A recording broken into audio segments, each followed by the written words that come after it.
aho turemera abantu. Urumva icyo kintu ugasanga aho hantu muremera abantu ibanga rya huzuye amabanga, woherejemo umukozi akaza gukuramo ya mashuka muraraho nayo abitse amabanga. Ubwo se ejo byamera gute?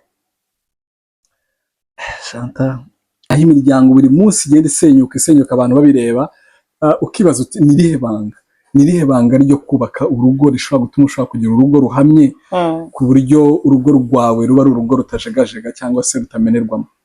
Ya ubundi nyine baravuga ngo urugo rwiza nyine ngo ni ijoro rito, ariko nanjye nabimenye narakererewe. Urumva ko bibabaje. Nanjye nabanje kwihiringa nirwanirira, nziko ngomba umva. Ntabwo nawe wageze muri cya gihe wumva yuko nanjye nageze muri cya gihe mvuga ni bivuyemo, ni umuhamagaro ntabwo ari uwanjye. Waramaze kubyara cyangwa rwose nari naramaze kubyara umwana wa mbere, ariko nyine ntaramenya impamvu nubatse urugo ngo niyihe ubujiji. Ariko nari ndi nanjye muri runo ruganda rw'imyidagaduro uri kwitara nanjye rwose nari ndi kwitara meze ukuntu icyo gihe badigidigi ariwe cyungo wanjye wanshakiraga cyungo ndagusuhuje ndamusuhuje n'inshuti yanjye ntabwo basikizi nawe mvumbuko ariwe papa Sava uyu munsi n'abandi ba Mukampabuka ariwe Macrodine ndagusuhuje wazamutse no mu ntero usangurira akantu. Uzi kubaka urugo wubakiye ku giceri ishaka cyangwa ikirangantego we niba atari uyu nguyu nuko ugatomboza ukagenda ntabwo byoroshye. Bariya birashoboka ko bakubaka rwose rugakomera bageze nk'Imana bagakubitana n'iyi fascinating womanhood akagisoma akakinjira. Nukuri uriya mugabo w'abana ko umugabo nta kintu kigoye aba afite, nitwe tuba dufite amakaprisi ateye ubwoba. Naho umugabo abagabo ni imfura genda bakunda abagabo cyane imfura byo turanihangana buriya dushiriramo. Iyo ntangiye kwigisha nyine abadamu abanga ariko ngo baguhaye angahe ngo bavugire. Urumva ni kwa kutemera ikosa nyine ni ya ngingo ya mbere itsinda umuntu. Nyine ni nko kutanyurwa ngo uti ni umugabo waryamana n'umukozi uremera ko nawe ufitemo uruhare cyangwa wenda tuvuge gucana inyuma muri rusange, uremera ko nawe ufitemo uruhare? Ati njyewe yamburanye iki, yakuburanye iki, yabuze byose. Urugo ni rugari. Oya urugo ni rugari ariko njyewe responsibility ya mbere simvuze ngo umugabo nawe agenda yicara rigeze oya ariko umugore aramutse akoze inshingano ze nk'uko abisabwa ntabwo urugo rwaba rubi, nta nubwo rwamunanira, nta nubwo umugabo yamuca inyuma yagiye se gushaka iki. Aba yari ingeso se umugabo afite iyo ngeso asanzwe ifite yarayikuranye yaramushakitse n'undi ayifite hari abingeso koko uburwayi reka ariko mbyita byise neza n'uburwayi aba afite mu by'ukuri. Uburwayi bwose burakira? Oya hari wenda n'ubudakira, hari igihe aba bifite byarabaye nka kanseri. Ni ukuvuga ngo njyewe ninjye murwaza w'umurwayi wanjye, ngomba kwemera umurwayi wawe nkamurwaza. Yakoze umuntu gukora kwishiga, umuntu uza abantu babuze abagabo. Nimugora twarimo tureba ikiganiro ngo bari kumacinga niba ngo ari scenario niba ngo ari ni ukuvuga ngo turabyara abana ariko abo bana bazakura bashaka abagabo bagore n'abagabo bagende badusige.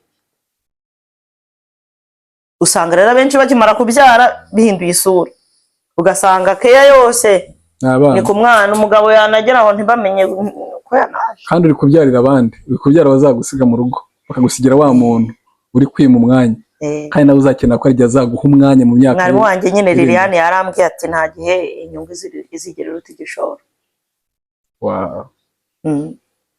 Abana ni inyungu, umugabo ni igishoro. Ibi ngibi mutabihagarika genda ukangara gahora umukanga uragenda, umugabo aragenda agahinduka igihungetwe. Hahandi umugore avuga umugabo akenda nko kwiruka, ukaba uri mu rugo rwawe wumva ibirenge bidafashe hasi, ahubwo uvuga uti ushobora kuza nk'umugabo mugenzi wawe ugahita umubwira uti se mwazadusuye samedi, ati baze madamu, nyamara bavuga ibishega bukumva utarimo, ukumva nturimo muri ibyo bishega bari kuvuga, kandi ari we gishegabo cya mbere kiruta n'ibindi. Nukarimba gasa nko konye kazamura iyo nibutse igihe nataye nkagipfusha ubusa. Inshuti bakunzi ba Ore Global, ngiye kubasuhuza kuri uyu mugoroba, mugira amahoro.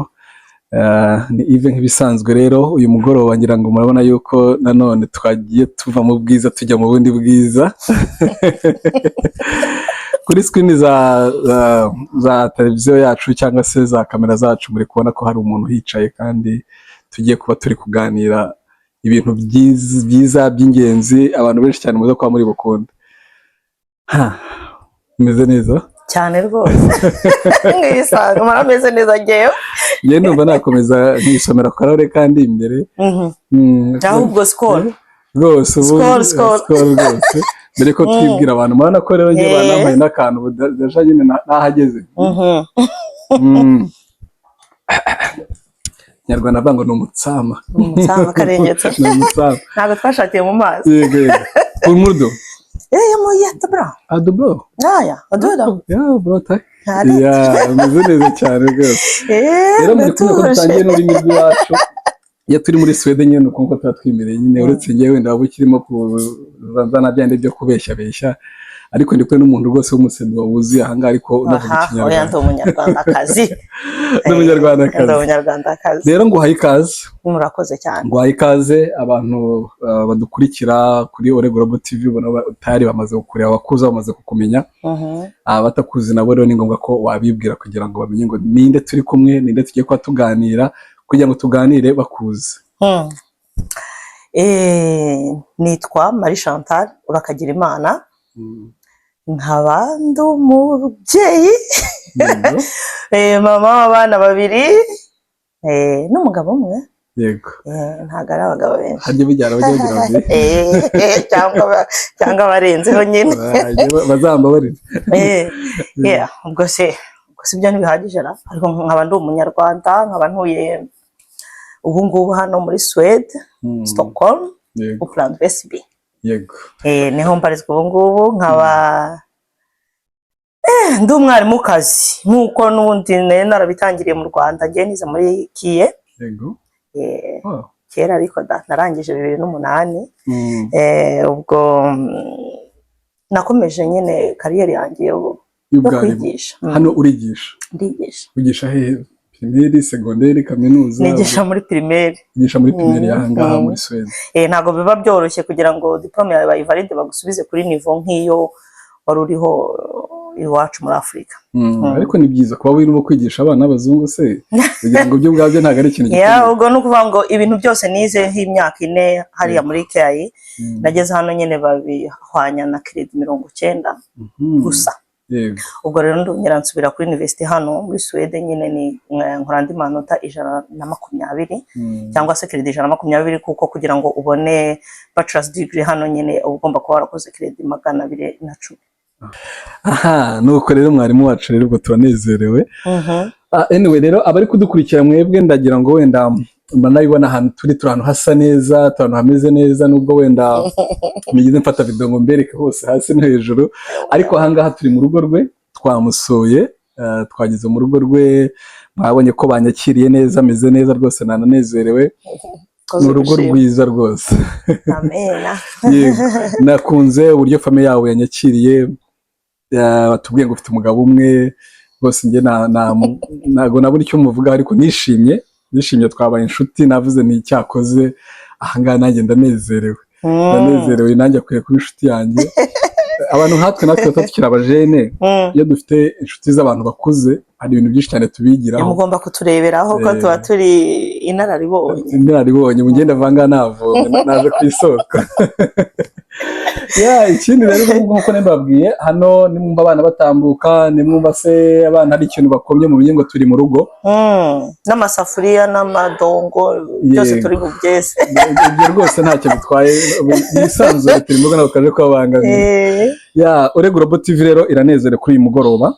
nshingiye ku kintu wavuze Chantal, wavuze ku kintu kigendanye n'ukuntu umugabo manye imyaka 15, ndavuga nti kumbi imyaka 15 ntabwo ari ibintu byoroshye.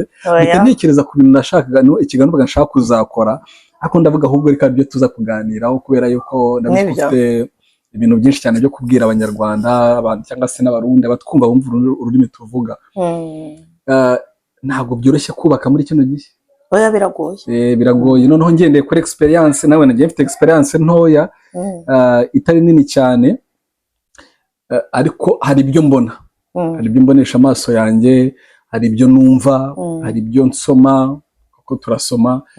Mbese bibona ko iyi si yugarijwe n'ikintu cyo gusenya ingo rwose. Sinzi, hari filime mperutse kubona umusaza ariko anga gusezerana, avuga ati uragira ngo tujye kwiyandikisha gusezerana, ntubona ko umubare w'abiyandikisha gutandukana uruta biyandikisha bashaka gusezerana, turashaka gusezerana ushaje ngo bigende gute? Ya urumva ko ari ibintu biteye inkeke mu by'ukuri. Ni ukuvuga ngo nta muryango nta ejo hazaza. Ikintu uwo musaza yavuze nibyo, ibyo uvuga nibyo. Ni ukuvuga ngo muri sosiyete, ubundi sosiyete kugira ngo ibe ikomeye nuko imiryango iba ikomeye. Ariko ndagira ngo nkwibarize, wenda wowe wagize amahitamo ugera kureba ufite uko nyine wagenzuye neza koko umugabo mugiye gushakana kuko ari uhuye n'inzozi zawe, ibyifuzo byawe na plani zawe z'ibihe biri imbere. Umuntu yahitamo ate uwo babana? Yashingira kuki? Wenda ngabe icyo duheraho ubundi tuze kwinjira mu rugo noneho nyirizina. Ariko baravuga ngo ijisho ryo ntabwo rikurebera umugeni. Ariko buryo byanga byakunda. Experience nanone bishobora kwiba. Ngewe ku bwanjye nyine ntabwo byari byoroshye. Ubwo nyine ndiruhukije kubera ko mbaye nk'usubira inyuma gato ngo nibuke ibyo bihe. Nibuka ko bitari binyoroheye na gatoya, ariko muri benshi cyane bi presence bazi imbere yanjye umwe ku wundi nyine nagiye mbareba, ariko ndavuga ati oya uriya. Ubwo rero nta nubwo byari binyoroheye kuko nanjye ubwo nubwo ntabivuze kare, ariko narindi nanjye muri runo ruganda rw'imyidagaduro. Wari bikwitara. Nanjye rwose narindi kwitara meze ukuntu. Icyo gihe rero nakinaga amateatre radiophonique, nkina muri kinamico yitwaga Umurage ukwiriye u Rwanda. Noneho urumva ko nagaragara. Wifuza umurage ko n'umurage wa kera pa n'ubwo w'ejo bundi, kuko abenshi barimo nguni bashyashya. Birashoboka kubera ko uwacu wararangiye. Population Media Center yageze aho ivuga ko itagishoboye kuduha inkunga. Badigidigi ariwe Cyungo wanjye wanshakiraga. Cyungo ndagusuhuje. Ndamusuhuje Digidigi n'inshuti yanjye ntago dore. Basikizi nawe mu Mvumbuko ariwe Papa Sava uyu munsi, n'abandi ba Mukampabuka ariwe Macrodine. Ndagusuhuje wazamutse no mu ntero usangurira akantu. Yabyumvise. No kuzamutera n'abandi bare Odia barukwanga ari bandere aba Eliab mwese ndabasuhuje. Abo kwishyamba rya Herera abandi nabo twakinanaga Kimihigo. Julia twabaga duhanganye tumeze gutya. Yari umukobwa wa Rwambika. Rwambika ari we Sikizi nyine. Noneho Rwambika ari umuntu wanjye twigana na Julia. Njyewe papa wantereta nyine turebe ukuntu twigenza buke buke. Urumva ko icyo gihe ni muri theatre ndi kuvuga, ariko ntabwo byari byo. Apana hanze y'ubuzima. Ubwo rero nanjye naragaragaraga ku buryo nabazaga bangera imbere bansaba n'urukundo bari benshi cyane rwose. Ko byagenda kose umuntu uri muri industry kuri afite abantu benshi cyane bamureba. Ubwo rero nibyo rwose ntabwo rero byanyoroheye, ariko ndebye bose ndabareba ku mahitamo yanjye nibyo nifuzaga n'umugabo nashakaga mu buzima bwanjye uko yagomba kuba ateye, nayo nguyu byujuje. Ufite ibintu byinshi. Nawe wamukunze kandi namwishimiye. Utavuga ngo namukunze abantu bakagira. Nawe wamwishimiye n'ukuri wabonye ko ari umuntu udasanzwe. Ni imfura. Ni imfura cyane. Ni imfura cyane rwose. Ni impamvu biraza no kunyorohera no kuganira nawe. Ampisi twese turaba artist, uri umwari artiste. Artiste. abantu bose bagiye uvuga twarakinanye, haba basikizimba twahuraga muri mashirika, haba digidiwe n'inshuti yanyu, haba muri sinema ndetse no muri teatire, ba Sava n'abandi. Njye nakinaga nanjye n'abandi babyeyi nkunda cyane bitwa Barambida. Urumva wisanze rero. Barambida, Baheri Ingore, bandi. Ikada Speransia ariwe mama Yannick ubu ngo. Biteranye tw'aba Chantal twanaga muri mashirika. Urumva muri rusange ni art industry, art ni nziza cyane. Rero wowe ufite experience uko biri kose y'ubuzima bumwe cyangwa ubundi. Oya nawe urabizi iyo umuntu ari hanze kuriya hari igihe abantu bitiranye ibyo ari gukina n'ubuzima busanzwe, cyangwa waba ufite rero imbi nk'iyo nari mfite ndi Anita bakumva ko ndi mu Anita nyine uriya ukora bya bindi. Abenshi bakunda kutubona muri ya show y'ibyo dukina. Hanyuma rero urumva deja muri ubwo buzima no guhitamo na fame umuntu aba afite nabyo biba bigoranye, ariko ukabona no uyu munsi umaze imyaka 15 wubatse mu gihugu nk'iki ngiki bitoroshye, aho imiryango buri munsi igenda isenyuka abantu babireba, ukibaza uti nirihe banga ryo kubaka urugo rishobora gutuma ushobora kugira urugo ruhamye ku buryo urugo rwawe ruba ari urugo rutajegajega cyangwa se rutamenerwamo. Ubundi nyine baravuga ngo urugo rwiza nyine ngo ni ijoro rito, ariko nanjye nabimenye narakererewe. Urumva ko bibabaje. Nanjye nabanje kwihiringa nirwanirira, nziko ngomba umva. Ntabwo nawe wageze muri cya gihe wumva yuko nanjye nageze muri cya gihe mvuga ni bivuyemo, ni umuhamagaro ntabwo ari uwanjye. Waramaze kubyara cyangwa rwose nari naramaze kubyara umwana wa mbere, ariko nyine ntaramenya impamvu nubatse urugo ngo niyihe. Ubujiji aho ngaho niho nshaka dutinda cyane. Umukobwa amera amabere akajya muri bya bindi by'abakobwa byose bigaragaza ko akuze, akumva ko ari tayari kujya kubaka urugo. Nibyo nanjye byambayeho. Navuga ko nari nashatse kubaka urugo nta makuru mfite. Nta makuru wari wabanje gushaka. Ntabwo wari uzi. Atari ya makuru yo muri bridal shower. Atari ya makuru bavuga ngo uramenye ngo uzagire cyangwa ugire utya. Oya. Ahubwo no kuvuga ngo ubu buzima ninjiyemo n'umuhamagaro. Ngende umukatolike. Ni nayo mpamvu babiduheramo isakaramento nkuko ubatizwa. Ni isakaramento uhabwa no gushyingirwa n'irindi. Rero no kuvuga ngo ni ibintu bidahinduka. Rero tubijyamo ngo dutwike twambara amakanzu tuberwe, mbese ukagira ngo ubukwe ni concert cyangwa ni irushanwa ryo kwemeza abantu. Ubwa utariyemeza. Uvuga uti ndiyemeje koko ngiye gushaka uyu mugabo kugira ngo tuzabyara abana twororoke tugwire.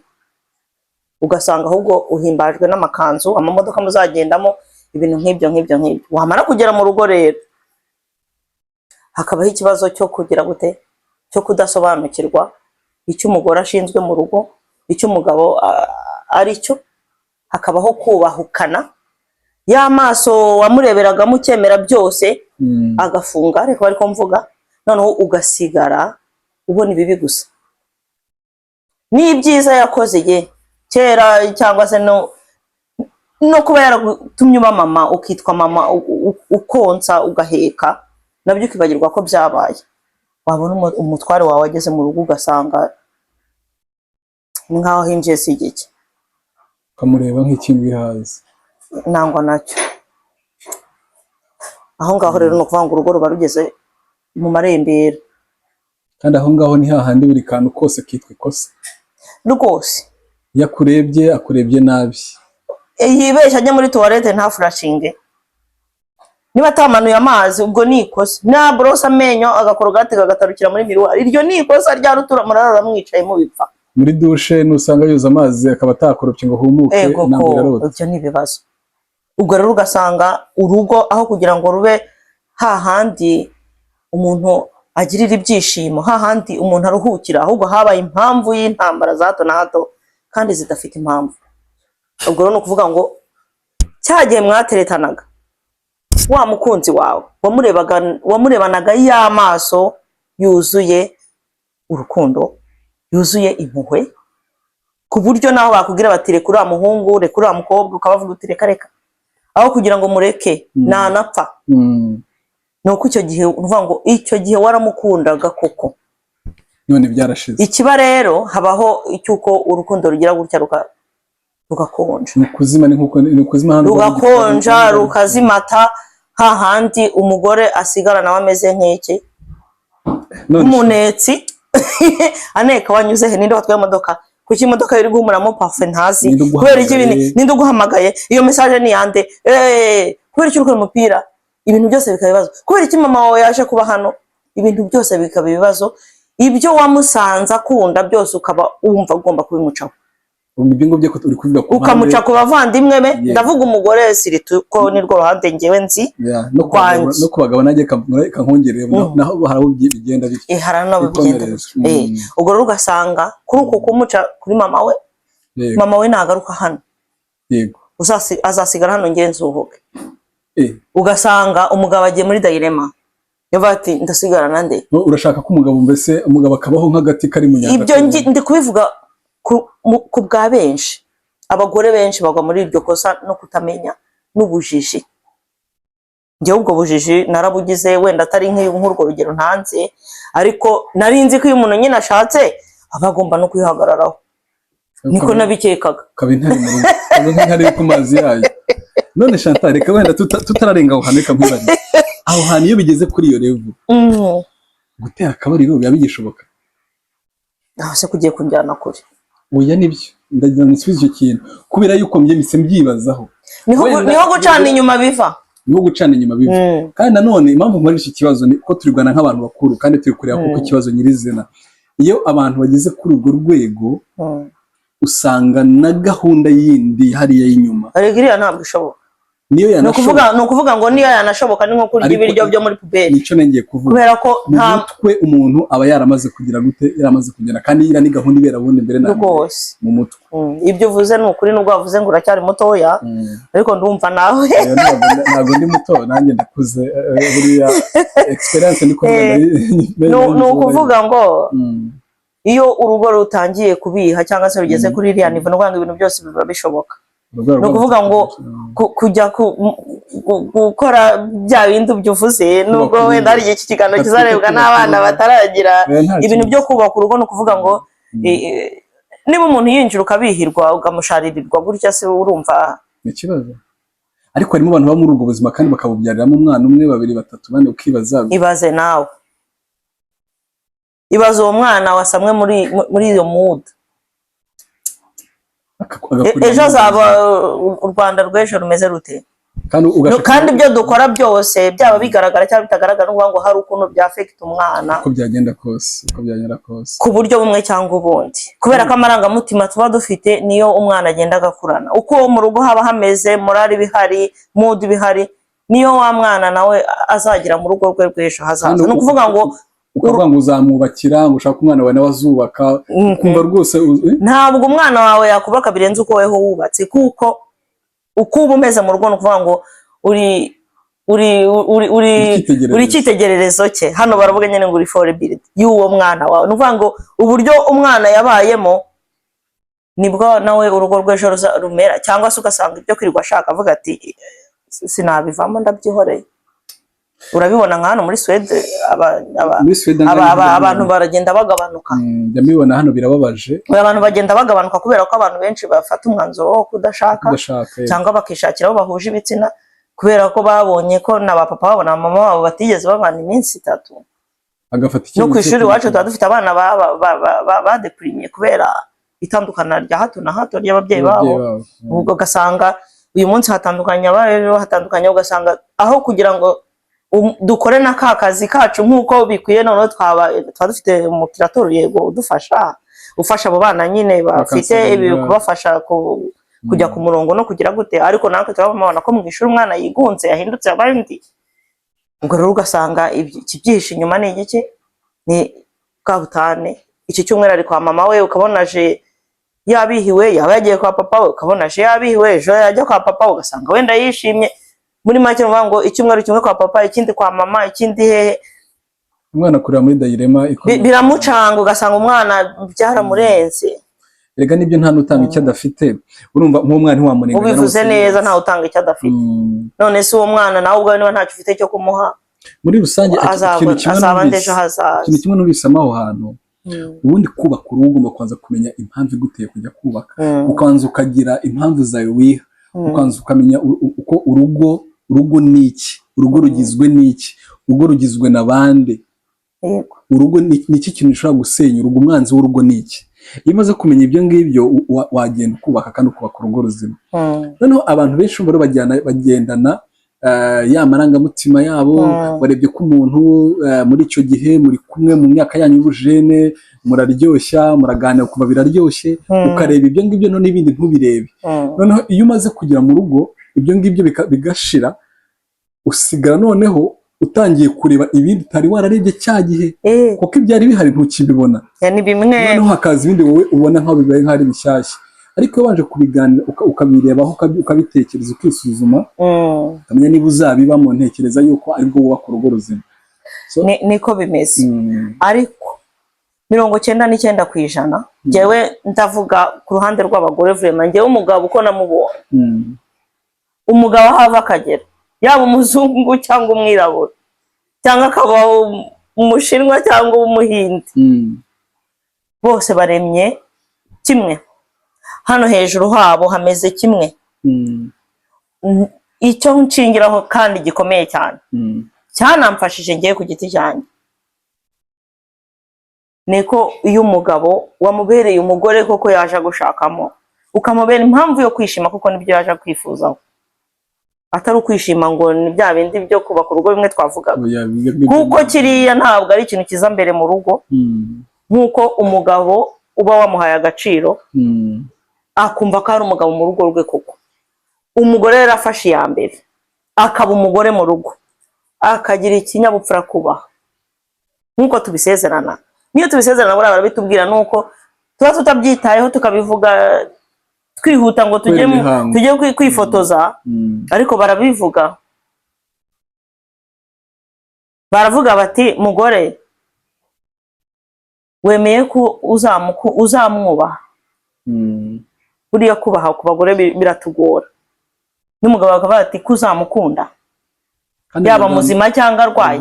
Urumva na Bibiliya ubwayo irabivuga, kuko ari amagambo baturahirisha, nayavuye muri Bible, ntabwo ari amahimbano padiri yafashe ngo ashyiraho ngaho, cyangwa n'abapasiteri ngo bavuge ngo naya ngaya.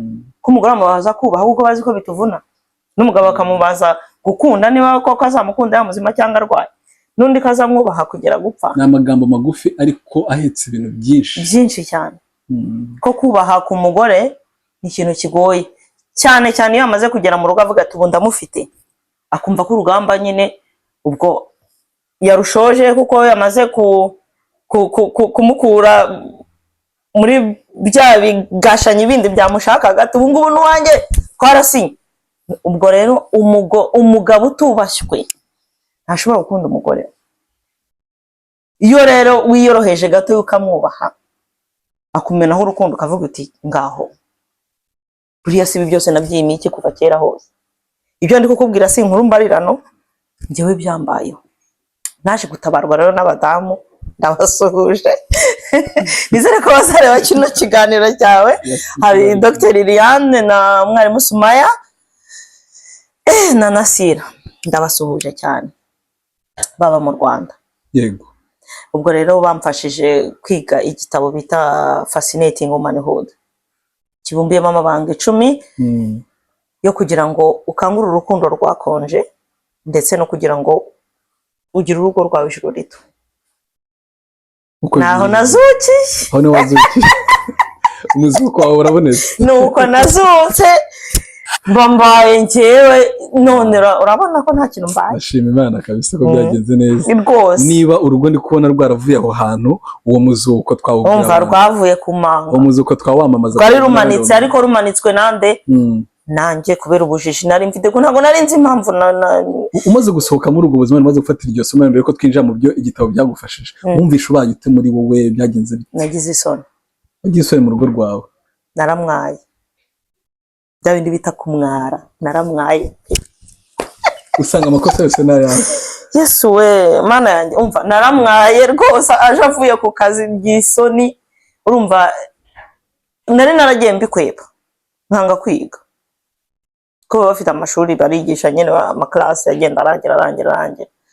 nkagenda mbivamo nyine uko batangiza isomo numvaga bimbangamiye ntashaka no kubyumva nkagenda mbikwepa rero. Ubwo rero umunsi umwe nyine nza kubyinjiramo vraiment mbihawemo vraiment reka mbyite pase kugira ngo mbagereho. Hari umudamu w'inshuti yanjye utuye Vestos bamwita Pauline, niwe wamfashije kugira ngo ngere kuri abo badamu. Ubwo rero nakubwira ngo ubuzima bwa mbere yaho sinshaka no kubwibuka ko nari ndushye, none nkajya gutakira abandi bagore barushye kundusha. Umva nawe icyaho niho abantu bagwira rero. Ubwo none inama bangiriye nanjye nkaza nkazishyira mu bikorwa, none hagashya nkarara nicaye nivugisha, ntabwo avuga ibintu byinshi akakwihorera ukavuga ukamushakaho amagambo. Reka twere kujya muri detaye, ariko byari bibi, ni kubwira ngo byari bibi, byari bibishye pe. Ibyo uvuga ndabizi, nagiye najya n'abandi bantu benshi cyane bari mu bihe nk'ibyo ngibyo nabyo bikomeye, bajya kugerageza kubaganiriza, ariko ni hamwe usanga n'iyo utavuze umugenzi wabigira impamvu nabyo waceceka, nacyo cyari ikibazo, yavuga kikaba ikibazo, noneho ukabura ukase noneho ndakora iki. Nuko abagabo bagowe iyo ntangiye kwigisha abadamu, nanjye nyine ubwo abo badamu baranyigishije, nanjye ndavuga ati Mana kuguhishimwe vraiment, kugira ngo nanjye ngo nguhishimwe vraiment, nuko nanjye nafata ayo masomo bampaye nanjye nkayageza ku bandi. Mfata igitabo nanjye ndagisoma, ndangije kugisoma mbihuza n'ibyo bari baranyigishije, none ndavuga ati nanjye reka ntangire kugira abandi bantu mfasha. Ntabwo banzi wenda kubera ko ntajyaga nigaragaza ngo ngire gutya, ariko nagize amagurupe ya WhatsApp menshi, haba ari abadamu hano muri Sweden nabo mu Rwanda, abenshi barabizi baze kubivuga muri comment. uzabahe link bazatubwira, baraza kubivuga muri comment vraiment, kuko nanjye naravuze ni kugira ngo nanjye nshimire Imana nokuri, kubera ko umutima wanjye watuje, kubera ko mu by'ukuri nabashije kumenya impamvu y'umuhamagaro wanjye, no kugira ngo bitoza abo nibarutse nabo bazagira urugo rwiza, nuko nanjye ngomba kunezerwa, bakabona umunezero mfite nabo bakawutwara, nabo bakazagenda bakanezeza ababo. None Chantal, twinjiye muri icyo gitabo, nayahe nk'amabanga tubwire, ni ayahe mabanga fatizo uyu munsi wa none by'umuntu ukurikira Urego Global TV ashobora nawe gufata akavuga ngo nanjye yanga reka nyagumane nyagerageze ndebe? Icyo gitabo rero kigizwe n'amabanga 10 yose ugomba gukurikiza rimwe ku rindi, kandi ntabwo ari ukugira ngo ubane n'umutware wawe neza gusa, ahubwo ni ukugira ngo ubane na buri wese amahoro. Yego. Icyo gitabo inyuma ya Bibiliya nsoma ni icya kabiri, kuko ahantu cyankuye kandi byanditse muri icyo gitabo rwose hagiye harimo n'imirongo yo muri Bibiliya iri muri icyo gitabo, cyanditswe no mu hagibwo ni hehe muri England umwongereza akazi witwa Helen. Ariko ibyo avuga uko umugore agomba kwitwara mu rugo, icyo umugabo akeneye mu mugore, ntabwo yigisha abagabo, yigisha umugore. Kuko umugore avuga ati niweho rufunguzo rw'umunezero w'urugo rwawe. Ubwo rero abagore benshi baba bicaye ahangaha bagenda bambaye neza bameze ukuntu, ntabwo bazi ko bafite urufunguzo rw'umunezero w'ingo zabo, ntabyo bazi habe na gato. Wenda uhangane ku devia, bihurira hehe n'ikintu abanyarwanda bavuga ngo umugore ni mutima w'urugo, ukurusha umugore abakurusha urugo, none ugira ngo barabeshya, urubuza umugore baruvuzwa umuhoro. None iki gitabo ni cy'umuzungu, n'umuzungu. Reka noneho turebe ese koko ibyo wakuyemo nk'umunyarwanda bigafasha n'abandi banyarwanda, usanze kuko hari ahantu bihurira cyane. Ahubwo naravuze nti bari abanyarwanda bahimbye iriya migani barabahanuza. Nawe uremeranya nawe ko umugore 100% ni twebwe dufite urufunguzo rw'umunezero w'urugo rwacu. Buri umugabo ntago aruzwi ijambo, ntago aruzwi induru, nawe yabaratanye asambana nk'isazi, agaruzwe neza, kuko iyo ubaye impamvu yo kunezerwa nese yajya gushaka iki mu gasozi, ugira ngo biba bimworoheye kugenda amanura ipantaro buri mwanya ku muntu uwo ari we wese abonye, nawe ni igikomere. ayo mabanga 10 rero ntabwo nayabwira umuntu ngo avuge ngo yakurikiza gutya kubera ko nyavuze ko hari process ugendamo kugira ngo ugere kuri ya niveau yo kumva icyo uri cyo n'impamvu gubatse urugo. Nayavuga nkayatondora gutya ariko ntabwo umuntu wese yapfa kubyumva. Uwumva ashaka kuzabyumva azanshake nta kibazo. Babona icyo gitabo igitabo kirahari online, bashaka kukigura bari mu PDF cyangwa ukakigura ari ntoza hard copy cyangwa se ukacyimprima iyo PDF. Ugishaka azatwandikira hariya noneho ugishaka azandika cyangwa se nubishaka mu Kinyarwanda ndabifite azambwire ibyo ngibyo nigishirizaho. Banza usome ubundi utwibwirire mu ncamake Chantal, ngewe ntago wanshika. Uratubwira mu ncamake byibura buriya uko byagenda kose hari bikeya muri icyo gitabo wenda uri buse nkaho upfunyeho. Use ko ndaba ngukopeje buriya umudamu wawe wari kuzamunyoherereza ahubwo wari kuzamunyoherereza akamuha amakuru none uzabubizi. None nzamukohereza ahubwo aje kuba expert kugira ngo mufatanye bwo kwigisha abandi. Oya no kuri kw'Imana naravuze nti Imana ahantu nkuye mu manga nanjye nzi ko hari benshi bameze nkanjye batabizi ko ntabwo numvaga hari kosa mfite, ahubwo umuntu wanjye nahoraga mubonaho ibyaha gusa ari byo nshakisha, kandi ushakisha ikibi ku muntu ntabwo kibura. Ubu ni maneko nyine aho ngaho nyine byanga byakora report irabona. Uyu no kuvuga ngo naho yaba yicaye urabona impamvu ikintu kibumubwira se ubwo wicaye ute wenda urugero ntabwo icyaha wakibura, kandi ibyo nibyo shitani bishaka. Ko shitani ni umwanzi wa Kristo, kandi Kristo yashinze umuryango afata Eva Adamu ati mugende mwororoke mugwire mwuzure isi nk'umusenyi wo ku nyanja. Niryo tangiriro ry'umuryango. Shitani rero izije gusenya ibyo Kristo yubatse. Ibi rero ubona bisenyuka abana barabuze hepfo haruguru bameze nk'amazombi gutya, ni ukubera kutabona papa kutabona mama bikarangira bashagaraye mu mutwe. Kandi umuntu ujagaraye mu mutwe ejo ntabwo azaba nka abizi hano muri Sweden abantu benshi nabavumbuzi ibintu byinshi byavumburiwe ino, ariko biragoye ko abana batuye muri famiye ziriho nk'ubu bazaba bavumbuzi mu by'ukuri nk'ababayeho kera.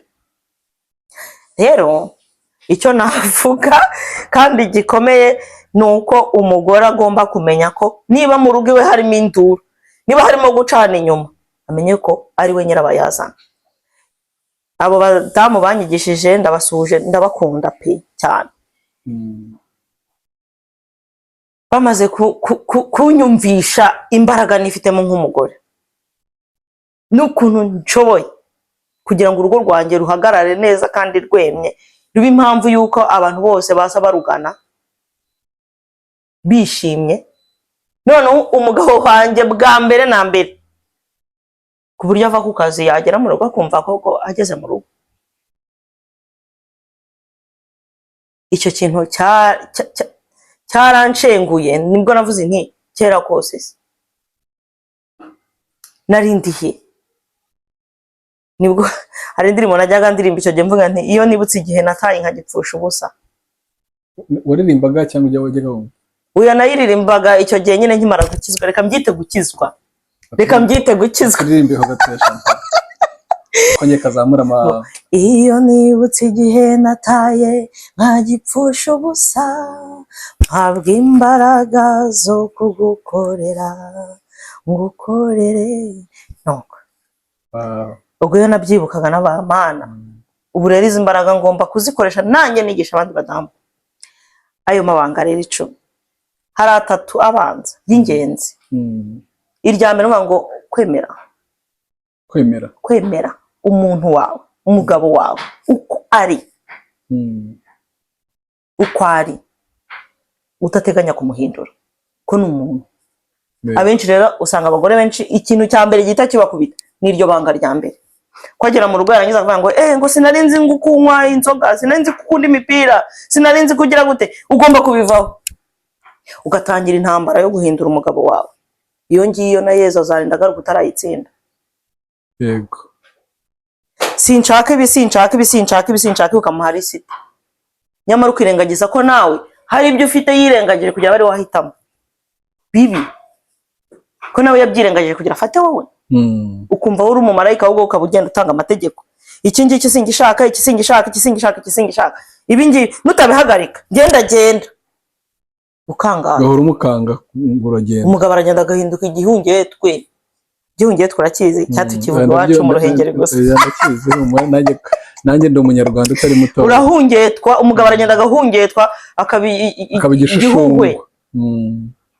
Hahandi umugore avuga umugabo akenda nko kwiruka. Ukaba uri mu rugo rwawe wumva ibirenge bidafashe hasi. Ahubwo uvuga uti ushobora kuza nk'umugabo mugenzi wawe ugahita umubwira uti se mwazadusuye samedi. Ati baze madamu. Nyamara bavuga ibishega bukumva utarimo.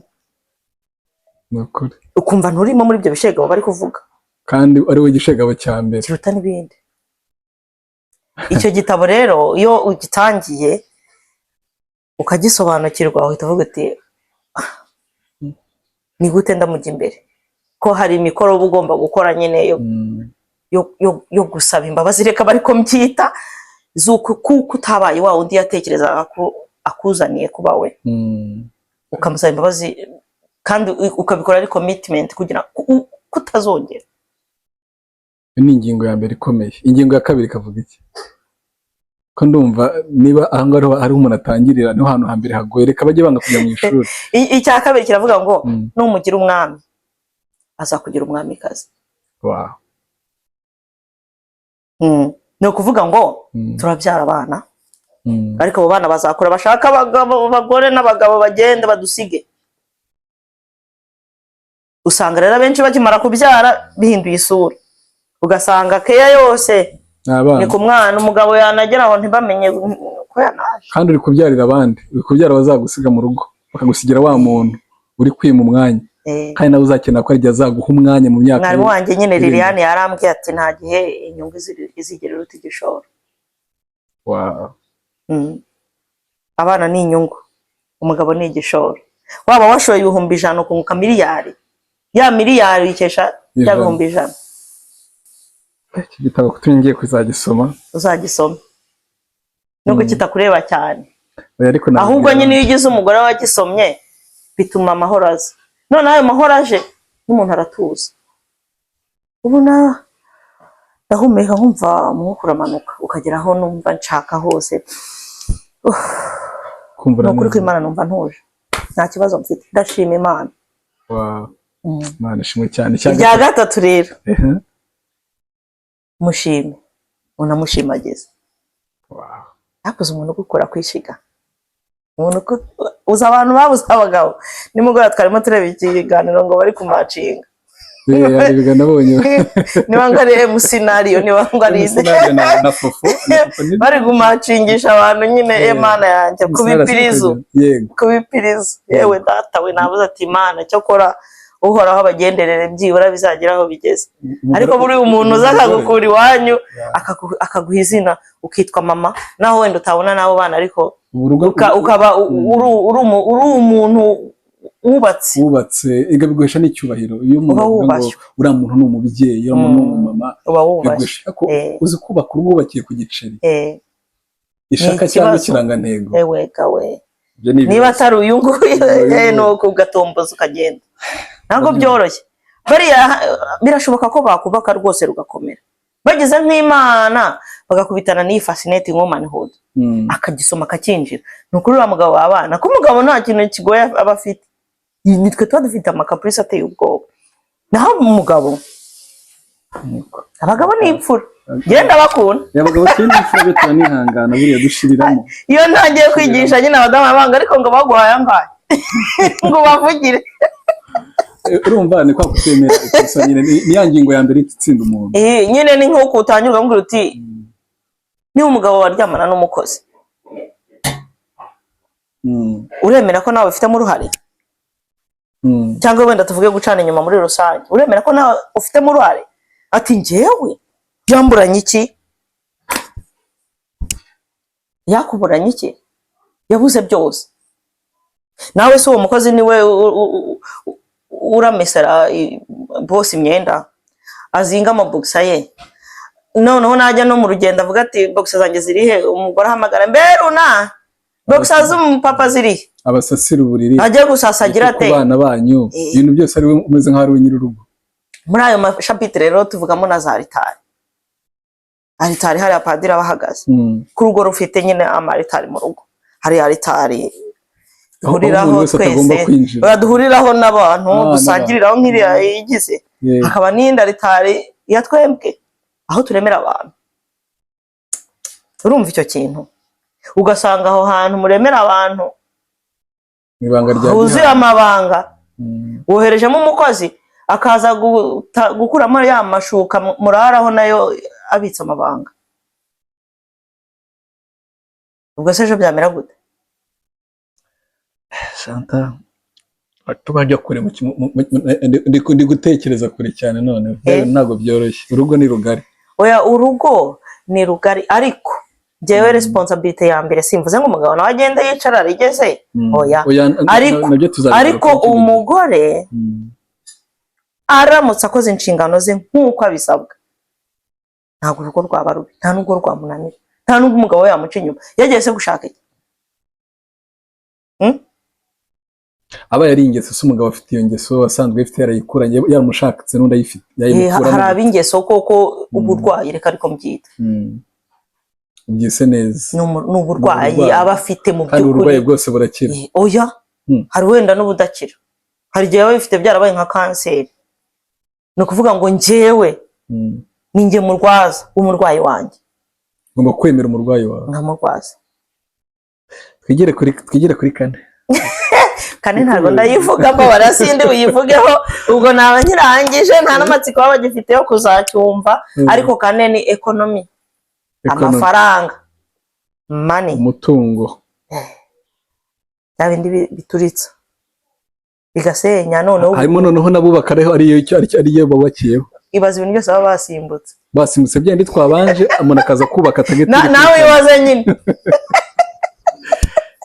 ubwo nzi ko ndi bukikwaze dusoza ariko ubwo nanjye mise nsubiza oya nyine niryo ryakane umuntu akajya kubaka we ari gutagatinga ekonomi bya bindi byose tumaze kuvuga by'ingenzi ntaba kibireba kandi wasanga na nyuma ya kane hari n'ujya kubaka agiye kudivorce agiye kudivorce aricyo apanga gusa upfa gusinya gusa hashira ukwezi nubwo nta yindi gahunda yari afite yari agiye kudivorce ntabwo agiye kubaka kubera iki amafaranga gatanu ni ukwigaruramo ituze n'umunezero wahoranye cyangwa wavukanye noneho ugarutse noneho muri rya joro aho ngaho rero ni hahandi ukora devoir yo kubabarira buri muntu na buri wese wabishobora ukabimubwira utabishobora ukabyandika ugatanga imbabazi uti njyewe rero Chantal urakagira Imana babariye Yves igihe yambwiraga gutya ku itariki n'iyi ubaye ukiyibuka ndamubabariye n'umutima wanjye wose kandi nitunahura sinzongera kubitekerezaho ukabyandika buriya hari connection ikomeye iri hagati y'intoki wandikisha n'ubwonko yego kiba kiri kuremeka hari hejuru ni ukuvuga ngo iyo ubabariye ku rupapuro ubu nababariye ubikoze kuko ubikuye ku mutima kuko muri ya mabanga yose ko twayavuze afite amasutitire menshi hari aho nyine bigusaba kwiyinjiramo njyewe Chantal ubundi wigushinze agatoki gutya ndeba amakosa umugabo wanjye yakoze ubundi hari icyiza afite iyo uremere mu mutima nta n'iterambere ushobora kugeraho kubera ko ufitanye inzikana runaka ufitanye inzika n'uyu n'uriya ariko nufata umwanya ukajya mu ishyamba ukavuga uti njyewe ngize gutya mbabariye uyu kubera ibintu yankoreye uyu munsi uyu kimwe n'uko umuntu ashobora kuba atabizi ariko wowe bikuremereye ku ruhande rwawe bohoka cunga izamu ryawe ntihazagire umuntu ugutsinda igitego kimwe wowe ufite 0 ahubwo wowe rwana uvuga uti mpagaze nte urebe uti izamu ryanjye rihagaze rite umugabo wanjye niba wenda agira gutya akagira gutya ibintu bitanshimishije njyewe mpagaze nte wirebeho nimba ngo wirebeho wiyinjiremo uvuga uti buriya yanshatse kugira ngo tubane gutya oya niba ari amarira ntabwo aricyo yagushakiye sobanukirwa n'uwo uri we usobanukirwe n'icyakuzanye gushaka usobanukirwe n'umuhamagaro unasobanukirwe n'ikimana igushakaho Nukuri urakoze cyane Chantal, ndagushimiye nukuri Imana iguha umugisha. Wakoze nawe kuza. Nukuri rwose ukoze ikintu gikomeye. Bura kubaka umuryango ni kimwe mu bintu navuga by'ingenzi, kubera yuko iyo twubaka umuryango tuba twikorera, kubera ko muri sosiyete tubamo ya buri munsi tubaye tubana n'abantu bava mu miryango mizima, bava mu miryango ifite ubuzima, bava mu miryango ifite imibereho myiza mu buryo buri mentale, apana mu buryo buri physique, kurya n'ibindi. Twese twabaho neza cyane. Kuko ibaza uwo muntu wavuye muri urwo rugo rumeze rutyo, mugahurira mu kazi ari boss wawe. Ibaze uwo muntu wavuye muri urwo rugo rumeze gutyo, mugahurira ku ishuri ari mwarimu wawe. Ibaze uwo muntu wavuye mu rugo ameze gutyo, mugahurira kwa muganga ari we muganga akakubaga, akaba ari ujye kukubaga. Ibaze uwo muntu ufite urugo rumeze gutyo, mugahura ari ugiye kuguha counseling nawe atishoboye. So niba ngo mu sosiyete abo no bantu duhura nabo, rero iyo turimo turavuga ngo iyi si ya none ngo isi ngo nimbi, ngo isi ifite ibibazo, isi ntabwo ari yo mbi, nitwe ahubwo isi yo muri twebwe imbere n'inshuti mbi. Niyo ngiyo. Urumva inshuti mbi ziguhereza ibyo zifite, niyo yaguha iki kindi. Icyo ngiye mbona amahanga nuko ari ikintu gikomeye tugihagurukira byaba bizima. Ngiye ndi kuri social media, hari n'abandi bantu bari kuri social media, hari buri wese afite ibyo atanga, buri wese afite ibyo agabura, ariko kuri njye numva najya ngabura cyane ibintu byubaka society, umuntu akamenya uko agomba kubaho n'uko agomba kubana n'abandi, kandi iyo ubayeho neza ubana n'abandi neza, kandi ibyo ugaba nibyo bikugarukira. Ibyo nibyo navuze kuri rya banga rya 5 nyine rivuga kwigaruramo ineza n'umuntu wavukanye. Nibyo nasobanuraga, ariko sinabivuga ngo mbirangize ko nibirebire. Ni ukuvuga ngo hari ama process menshi ugomba gucamo kugira ngo ugere kuri ya niveau wumva kuko wabariye pe. Abantu benshi dukunda kubona nk'umuntu aragupfukama ati mbabarira, ugavuga ngo okay, ngo haguruka, ngo bwaca mu gitondo yakora indi kosa ugatunga ngo urongeye ngo kandi ngo neje wasamye nuko ngo waba bari uribagirwa, ugasiba ukandika 0 1 2 3 ukomeza imbere aho gusubira mu byahise, kuko ntacyo byagufasha. Ntabwo urasubira ngo ubihindure. Niba umugabo wawe yaguciye inyuma urugero, nese urakomeza uvuga ngo kandi ngo wanciye inyuma, ngo uribuka ngo uciye inyuma ngo kwa Margarita yarabikoze, sibyo? Hari n'icyabimuteye, kubera ko utari wa wundi nyine yavuga ati kanjye kwihuza nawe, cyangwa none wanamwangiye. Byose birashoboka. Aho ngaho ntabwo wavuga ngo wasubira inyuma ngo ukosore ibyabaye, ahubwo wavuga uti ejo hari iki, ureba Framot ariko n'igisedo, reba imbere uvuga uti ejo, aho kugira ngo ahashize hatume n'ejo hawe hapfa. Urakoze cyane. Nanjye ndize nkuyemo amasomo akomeye. Gusanzanira umuntu wawe mwigisha. Ninjya kubaka buriya nanjye nzareba. Nujya kubaka uzamunzanire muhe ku masomo kabisa. Atwara ahandi hantu umuntu aba araho byankuye mu bundi buzima akabucamo mu bujiji, kuko nyina none buriya ari gihe usanga ku mpande zo mburahari buriya nagiye tuzagana n'abagabo nabo batubwire kuri kote yabo ko bijya bigenda. Ariko icyo navuga, abagabo ntaguciye mu ijambo, uzagana n'abagabo nibyo rwose. Niyagogwe iri kuvuga abagabo ndabakunda. Ikindi, hari umwanditsi ntibuka izina rye yaravuze ngo uwigishije umugore aba yigishije isi. Nuvuga ngo abagore mufate imfunguzo z'ingo zanyu, mufate imfunguzo z'ingo zanyu kuko zirabareba. Urugo rupfa niwe bazarubaza. N'abakurambere bacu bavuze ngo bavuze muri ya migane ngo kurusha umugore akurusha urugo. Yego, nukuri niba dufashe kugira ngo ingo zikomere. Nukuri twe tubishoboye kandi tubishatse byakunda, ko narabishatse biremera, nawe ntabwo byakwa. Warakoze kandi nukuri congratulation. Icyo nsaba Imana yo mwijuru ikomeze umugisha urugo rwanyu, rukomeze rube nk'ijuru ritoya. Nukuri ko Imana turashima Imana, bizagira neza no kumisekuruza byanyu biri imbere kuko mwahisemo neza cyane.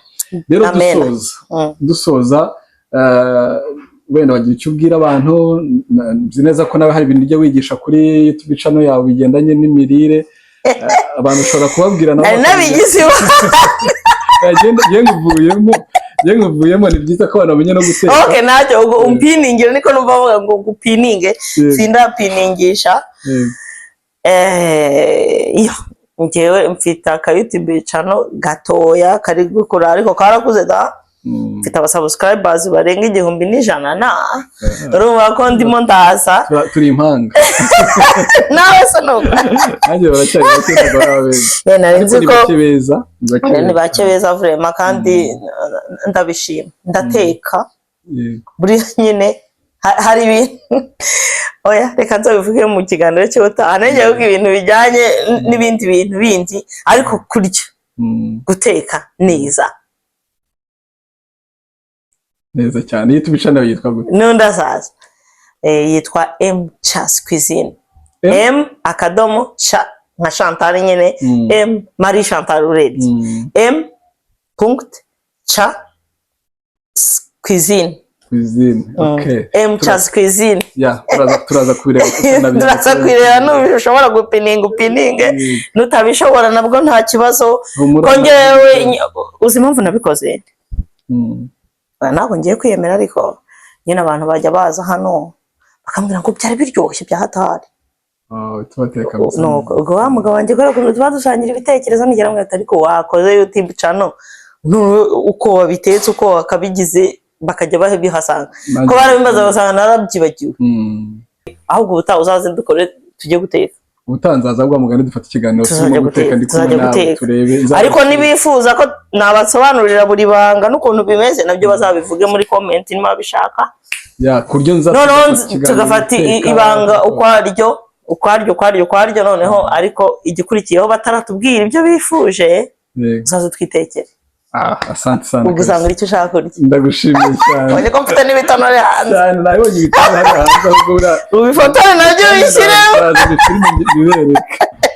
rero Chantal ndagushimiye ugira amahoro ugire nawe yahorane umutekano wuzuye nanjye ndashima none abantu bose bari kudukurikirana abantu mwese mwakurikiye kino kiganiro n'abantu mukomeza kudufasha gusharinga abakora like abakora comments mu by'ukuri ndabashimira twahisemo iyi nzira yo kubagezaho ibyiza natwe mudushyigikire kugira ngo dukomeze tubagezeho ibintu byiza ntabwo tuzabaryamisha ngewe rwose ndahangaha kugira ngo aho mutagira amabagerere hari akantu nibagiwe disi dushaka ababyinnyi mu mucyo badusimbura urabona ko nsigaye nsimbuka nkumva biri gukaka mu mavi babyinnyi batadisiyoneri mujya kubyina abahungu n'abakobwa dore umwanya n'uwanyu haba abatuye hano muri Sweden muri Sweden mwese mutwandikire kugira ngo tubageze ku itorero umucyo ubwo bazakubaza aho banyura kugira ngo barigeremo niba hari intore abakobwa bashoboye kubyina baza badusimbura urabona ko twe turi kugenda tubyina zivamo turashaje nako ngewe ndashaje abandi bo baracyari batoya ariko ngewe maze kujya mu zabukuru murakoze cyane rero amahoro y'Imana bane nawe sawa turi kumwe urakoze cyane Yves Imana iguhe umugisha yego